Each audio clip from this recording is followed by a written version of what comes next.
All right, everybody. In this video, we are going to continue on with simplifying nth roots, but we're going to add in variables. So we're going to simplify some just variables, some numbers and variables, and then we'll get down to an example that has numbers and maybe a couple of variables and also a coefficient out front. So when you are simplifying the nth root of x to some power m, the question you want to ask is how many groups of n are in m? The number of groups that you can make is the exponent of the variable that comes outside of the radical. The remainder, if there's anything left over that doesn't make a group, that's the exponent of the variable that's left on the inside. So if I look at simplifying the square root of 20, right? Remember, square roots have an index of 2. We don't write it. You would say, okay, well, how many groups of 2 are in 20? There are 10 groups. So that 10 comes out as the exponent of the variable that's outside. Now there's nothing left over. Okay, there's 10 equal groups, there's nothing left over. So my answer is x to the 10th. So the square root of x to the 20th is x to the 10th. If I look at the next example, the cube root of x to the 21st. Well, how many groups of 3 are in 21? Well, there's 7 groups, and there's 7 equal groups. There's nothing left over. So my answer is x to the 7th. So hopefully you can see a little bit of a pattern here, right? Like how did I get 10 from a 2 and a 20? How did I get a 7 from a 3 and a 21?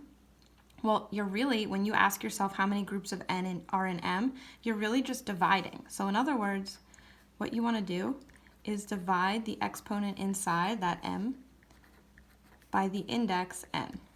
Okay, and the whole number that you get out would be the number that comes out on the outside as the exponent, and the remainder, if there's anything left over, that's the exponent on the inside. So let's look at the cube root of x to the 25th. So again, how many groups of 3 are in 25?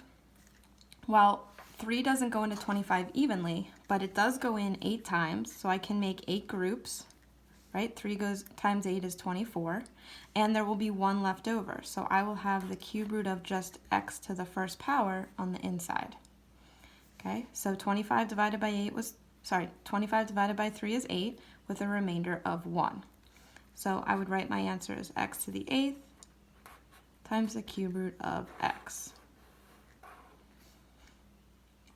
All right, I can even apply this to higher degree radicals, so not just cube roots, square roots, it can be for anything. So if I said the 10th root of x to the 97th, well, 10 goes into 97 9 times, with a remainder of 7. 97 divided by 10 is 9, with a remainder of 7. So the 10th root of x to the 7th would be left on the inside. Okay. If I look down here and start adding in coefficients inside, or numbers inside with a coefficient with my variable, you're just going to treat that the same way you did in the previous video lesson. So if I wanted to take the square root of 9x to the 6th, well, I would take the square root of 9, which is 3, and then since this is a square root, I'm going to say, okay, well, what's 6 divided by 2? That's 3, so this answer is 3x to the 3rd. So the square root of 9x to the 6th is 3, because the square root of 9 is 3, and 6 divided by 2 comes outside as x to the 3rd. No remainder, so there's nothing left over inside your radical. Number 4. If I look at simplifying the 4th root of x to the 32nd, right, you might want to start getting your powers table back out.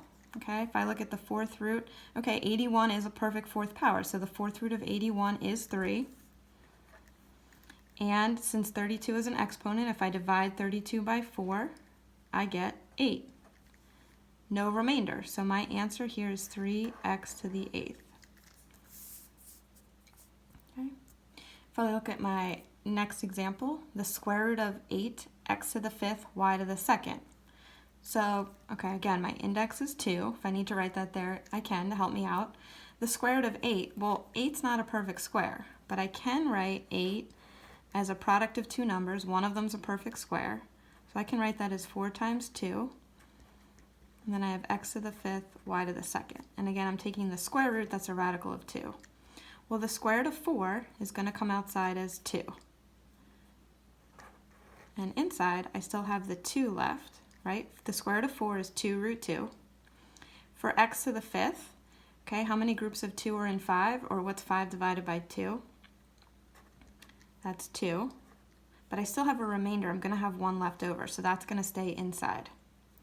Okay, so the square root of x to the 5th was x to the 2nd times the square root of x, so that x stays inside.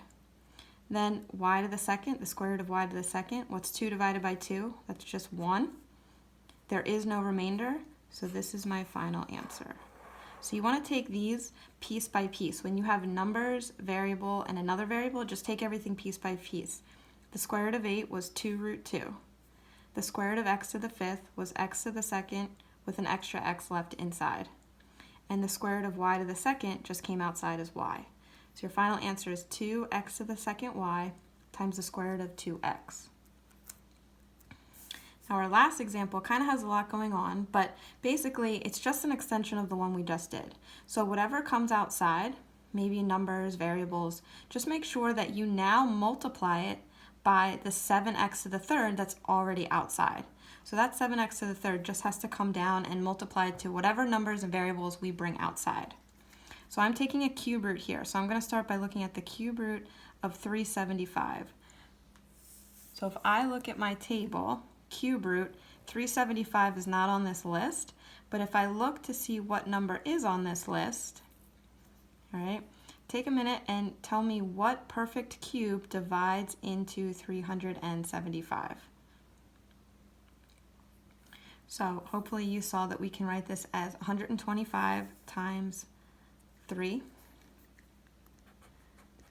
So I have 7x to the 3rd times the cube root of, this is 125 times 3. I have x to the 8th and y to the 10th. Okay. Well, the cube root of 125 is going to come outside as 5. Now I already have a 7x to the 3rd, so I'm going to multiply that by whatever comes outside. So I'm bringing out a 5, okay, and I'm going to have a 3 left over because the cube root of 125 was 5 cube root of 3. Then I'm going to look at the x. So the cube root of x to the 8th, well, 8 divided by 3 is 2 with 2 left over. Right? 3 goes into 8 2 times with a remainder of 2. And then I'm going to look at the y. 3 goes into 10 how many times? Well, 3 goes into 10 3 times with a remainder of 1. Okay? 10 divided by 3 is 3 with a remainder of 1. But I need to do one extra step here. What I want to do is make sure I multiply everything that came out front.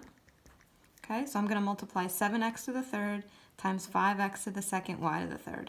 So 7 times 5 is 35.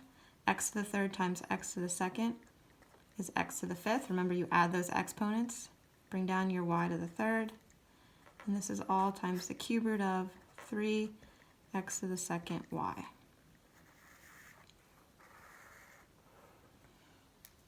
Okay.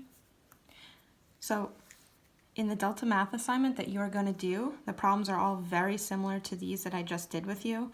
The last couple sections of Delta Math are going to be problems like this that require some work. So make sure you are writing all of your steps down like this so that I can see that work.